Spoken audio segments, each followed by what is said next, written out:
Section 1 is a telephone conversation from a customer to an airline complaining about the flight.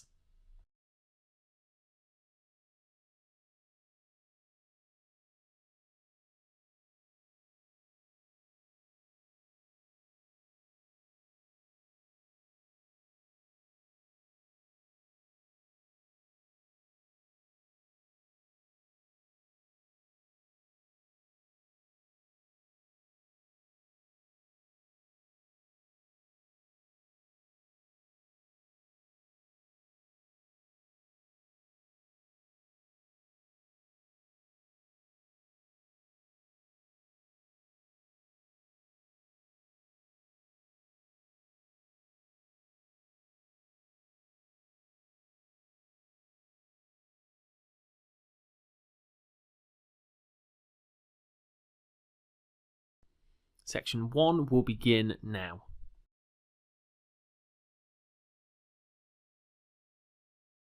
Good morning. This is the Complaints Department. How can I assist you today?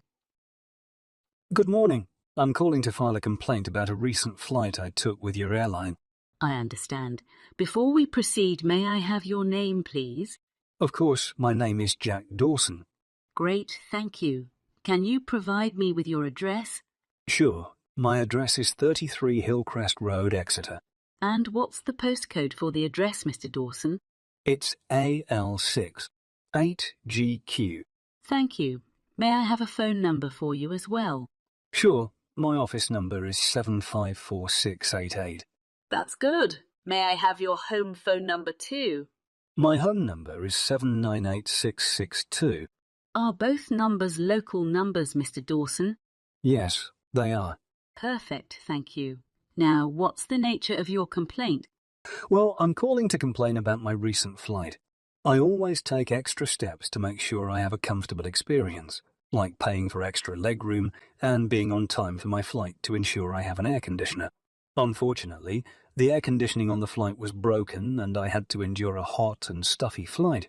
I'm so sorry for the inconvenience. While I have you on the line, would you mind taking a quick survey? Sure, I'd be happy to help. Great. Let's get started.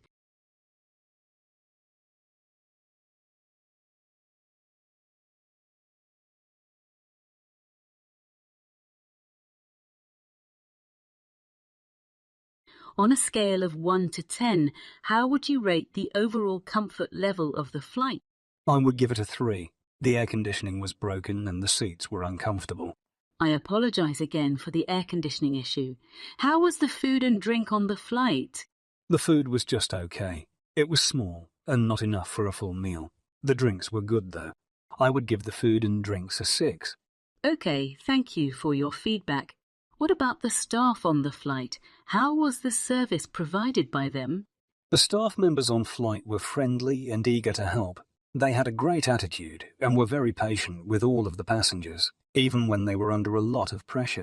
However, I noticed that there simply weren't enough staff members on the flight to be able to meet the demands of all the passengers. There were times when I had to wait a long time to get assistance, and I could tell that the staff was stretched thin. Despite these challenges, I would still give the staff a 7 out of 10 for their friendliness and helpfulness. They made the best of a difficult situation, and I appreciate that. Thank you for that. Did you have any issues with boarding or baggage? No, the process of moving through security was quick and stress-free. The baggage was handled efficiently as well. I would give boarding and baggage a 9. Okay, great to hear. Was the entertainment provided on the flight enjoyable? Yes, the entertainment was great. I was able to watch movies and pass the time. I would give the entertainment a 9. That's great to hear. Is there anything else you would like to add or comment on regarding your flight experience? Not really. The gifts you offered as a goodwill gesture were appreciated, and the phone card was a thoughtful touch. We are glad that you found the gifts to be helpful. Thank you so much for taking the time to answer these questions and for your feedback. We hope to have the opportunity to serve you better in the future. Thank you. I appreciate your assistance. You're welcome, Mr. Dawson. Before you go, I would like to share some statistics with you. Our airline has been recognized for our high safety standards and on-time performance. In fact, according to the latest data available, our airline's on-time performance rate is 86%, which is higher than the industry average of 80%. We take safety very seriously, and our airline has a 99.9% safety record, which means that our passengers can feel confident and secure when they fly with us. That's great to hear. Safety is definitely a top priority for me when choosing an airline. Yes, safety is our #1 priority, and we invest a lot in training and maintenance to ensure that our planes and our crew are always operating at the highest level of safety and performance. You have 30 seconds to check your answers.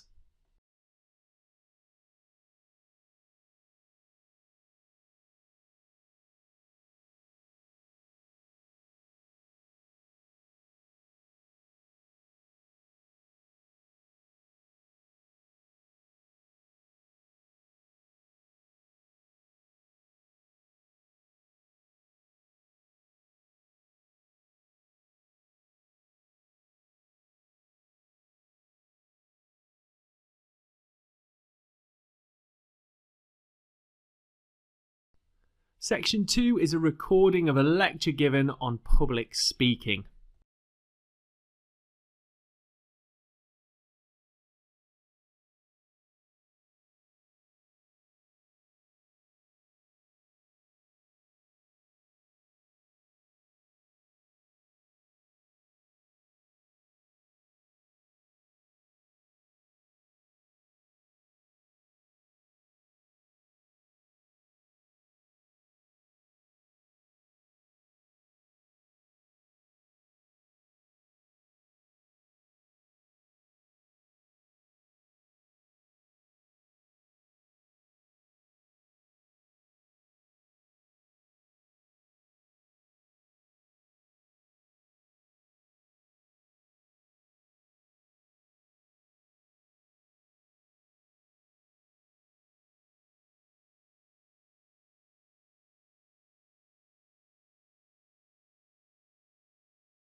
Section 2 will begin now.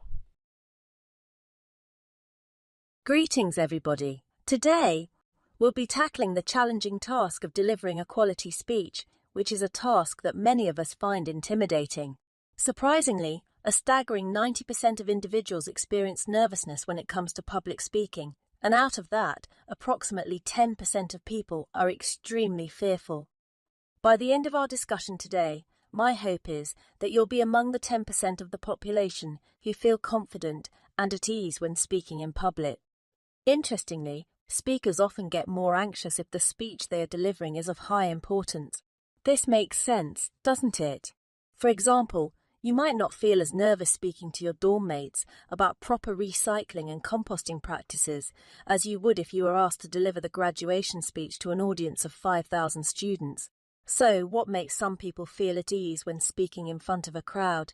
There's a common misconception that being a good speaker is a natural talent that one is born with, but this is rarely the case. Public speaking is a skill that can be acquired through practice. The key to improving your confidence in giving a speech is to properly prepare for it. While the content of your speech is important, it's often the last sentence that leaves the most lasting impression on your audience.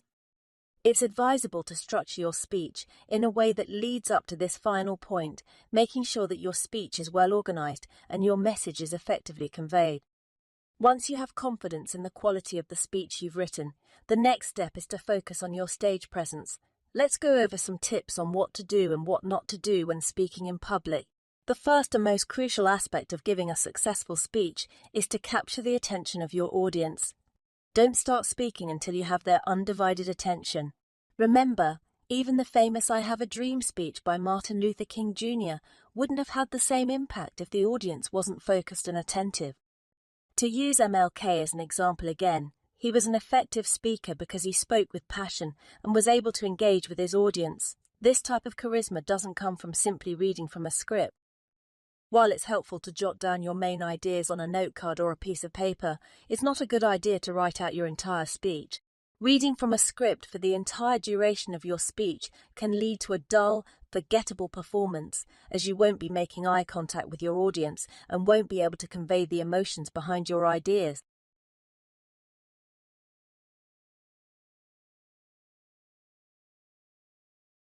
It's also a good idea to write down 1 or 2 key ideas to serve as a memory prompt in case you find yourself at a loss for words. If you've written a strong speech that you believe in, these key ideas should be enough to keep you on track. To ensure a smooth delivery, practice your speech a few times in front of a mirror, record it on your phone, or present it to a friend before giving it to a larger audience. This will help you to evaluate the flow of your ideas, identify any awkward transitions, and make sure you're speaking at the right pace. Timing is crucial, so make sure to time yourself beforehand to see how long your speech is. With enough practice, you'll be able to deliver an engaging and impactful speech. The most important thing to remember is to speak with emotion and not just read from a script. People want to hear a speaker who is invested in what they're saying and conveys their ideas with feeling. To put everything into practice, you can follow the steps I've outlined in this speech. I have utilized these tips and techniques in my own speech today. By preparing ahead of time and timing my speech, I've been able to ensure that my presentation is polished and effective. You can see for yourself, I only have a small index card with 3 bullet points to remind me of my key idea. The truth is, becoming a confident public speaker takes time and effort, but it is well worth it. So I encourage you to embrace the challenge of public speaking and start working on your own speeches today. The more you practice, the more comfortable you will feel, and the more impactful your messages will become. You have 30 seconds to check your answers.